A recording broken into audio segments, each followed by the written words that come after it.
Mateus 14. Por aquele tempo, ouviu o tetrarca Herodes a fama de Jesus e disse aos que o serviam: Este é João Batista. Ele ressuscitou dos mortos e por isso nele operam forças miraculosas.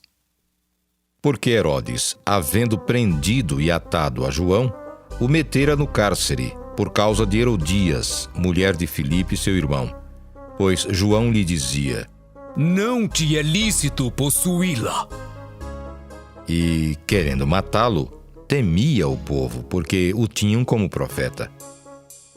Ora, tendo chegado o dia natalício de Herodes, dançou a filha de Herodias diante de todos e agradou a Herodes. Pelo que prometeu, com juramento, dar-lhe o que pedisse. Então ela, instigada por sua mãe, disse: Dá-me aqui num prato a cabeça de João Batista. Entristeceu-se o rei, mas, por causa do juramento e dos que estavam com ele à mesa, determinou que lhe a dessem, e deu ordens e decapitou a João no cárcere. Foi trazida a cabeça num prato e dada à jovem que a levou à sua mãe. Então vieram os seus discípulos, levaram o corpo e o sepultaram. Depois foram e o anunciaram a Jesus. Jesus, ouvindo isto, retirou-se dali num barco para um lugar deserto à parte. Sabendo-o as multidões, vieram das cidades seguindo-o por terra. Desembarcando, viu Jesus uma grande multidão. Compadeceu-se dela e curou os seus enfermos.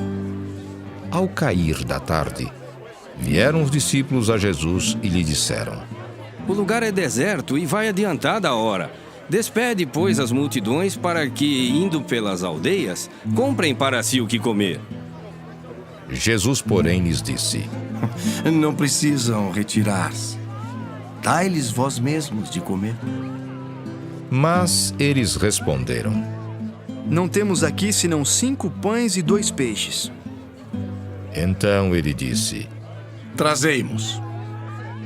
E tendo mandado que a multidão se assentasse sobre a relva, tomando os 5 pães e os 2 peixes, erguendo os olhos ao céu, os abençoou. Depois, tendo partido os pães, deu-os aos discípulos e estes às multidões. Todos comeram e se fartaram, e dos pedaços que sobejaram, recolheram ainda 12 cestos cheios. E os que comeram foram cerca de 5.000 homens, além de mulheres e crianças. Logo a seguir, compeliu Jesus os discípulos a embarcar e passar adiante dele para o outro lado, enquanto ele despedia as multidões. E despedidas as multidões, subiu ao monte a fim de orar sozinho. Em caindo a tarde, lá estava ele só. Entretanto, o barco já estava longe, a muitos estádios da terra, açoitado pelas ondas, porque o vento era contrário. Na 4ª vigília da noite, foi Jesus ter com eles andando por sobre o mar. E os discípulos, ao verem-no andando sobre as águas, ficaram aterrados e exclamaram: É um fantasma! E, tomados de medo, gritaram.